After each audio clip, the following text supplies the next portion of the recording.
ప్రముఖ folk singer మంగ్లీపై case నమోదు చేశారు పోలీసులు. నిన్న రాత్రి చేవెళ్ల త్రిపుర రిసార్ట్స్ లో బర్త్డే పార్టీ ఇచ్చారు మంగ్లీ. అయితే పార్టీ జరుగుతుండగా పోలీసులు సోదాలు నిర్వహించారు. విదేశీ మద్యం సీజ్ చేశారు. మంగ్లీ బర్త్డే పార్టీలో పలువురు గంజాయి సేవించినట్లు గుర్తించారు. అనుమానంతో టెస్టులు చేయగా ఈవెంట్ ఆర్గనైజర్ స్నేహితుడు దామోదర్ రెడ్డికి పాజిటివ్ వచ్చింది. అయితే బర్త్డే పార్టీలో పలువురు సెలబ్రిటీలు సహా మొత్తం 48 మంది ఉన్నట్లు పోలీసులు గుర్తించారు. దీంతో Mangli, event organizer Dune Meghavath, resort assistant manager Ramakrishna సహా ఈవెంట్ ఆర్గనైజర్ స్నేహితుడు దామోదర్ రెడ్డిపై కేసు నమోదు చేశారు పోలీసులు. ఇదే అంశానికి సంబంధించి మరింత తాజా సమాచారం మా బ్యూరో చీఫ్ రమణ అందిస్తారు. రమణ,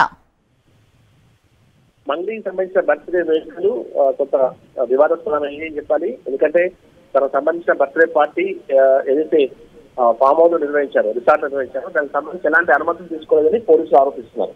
దానిలో భాగంగా అంటే ఎప్పుడైతే పోలీసులు లోపలికి ఎంటర్ అయ్యారో ఆ సమయంలో మంగ్లీ కూడా పోలీసులతో వ్యవహరించిన తీరుపై విమర్శలు వ్యక్తం అవుతున్నాయి. తెలంగాణ పోలీసులకు సంబంధించి ఒక ట్విట్టర్ వేస్తే కూడా ఆ కామెంట్స్ పోలీసులు చేశారు. అంటే డ్రగ్స్ తీసుకున్నా చట్ట వ్యతిరేక పనులు చేసిన ఎంతటి వల్ల మనకి బంద్ పెట్టబోమంటూ కూడా పోలీసులు స్పష్టం చేసిన కొన్ని మనకు వీడియోస్ కూడా ట్విట్టర్ సంబంధించిన మెసేజ్ కూడా చూస్తూ ఉన్నాం.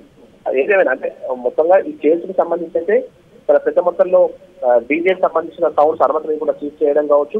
ఆ తర్వాత ఫారిన్ సంబంధించిన లిక్కర్ పెద్ద మొత్తంలో ఇక్కడ వాడుతున్నారు. ఇవన్నీ కాకుండా ఎవరైతే వారంతా ఉన్నారో వారందరికి కూడా డ్రగ్స్ టెస్టులు చేసినప్పుడు ఒకరికి మాత్రం ఎవరైతే సంబంధించి ఈవెంట్ మేనేజర్ ఫ్రెండ్ గా ఉన్నారు దామోదర్ రెడ్డికి సంబంధించి అతనికి గంజాయి తీసుకున్నట్టుగా పాజిటివ్ రావడం అయితే ప్రస్తుతం చర్చనీయాంశం ఏం చెప్పాలి. ఎందుకంటే ఈ పార్టీలో గంజాయి తీసుకున్నట్టుగా ప్రస్తుతం అది దానికి ఆ టెస్ట్ లో నిరూపితం కావడంతో మొత్తం ఈ అంశం అంతా కూడా ఇప్పుడు తర్వాత చర్చనీయాంశంగా మారింది చెప్పొచ్చు. ప్రస్తుతం పోలీసులు కేసు అయితే సీరియస్ గా తీసుకున్నారు. రాత్రి ఎప్పుడైతే ఈ త్రిపుర రిసార్ట్ కు పోలీసులు వెళ్లే సందర్భంలో అక్కడ పెద్ద ఎత్తున పార్టీ జరుగుతున్నట్టు కూడా గుర్తించారు. నిబంధనలకు విరుద్ధంగా డీజే సౌండ్స్ ఉపయోగించడమే కాకుండా ఈ విధంగా గంజాయి కూడా సేవించడం పట్ల విమర్శలు వ్యక్తం అవుతున్న పరిస్థితి కనిపిస్తుంది. మరోవైపు సెలబ్రిటీస్ చాలా మంది పాల్గొన్నారు.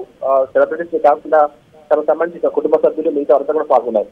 అయితే ఇది కేవలం వ్యక్తిగత కార్యక్రమం, ఇందులో ఎలాంటి డ్రగ్స్ కానీ వాడలేదంటూ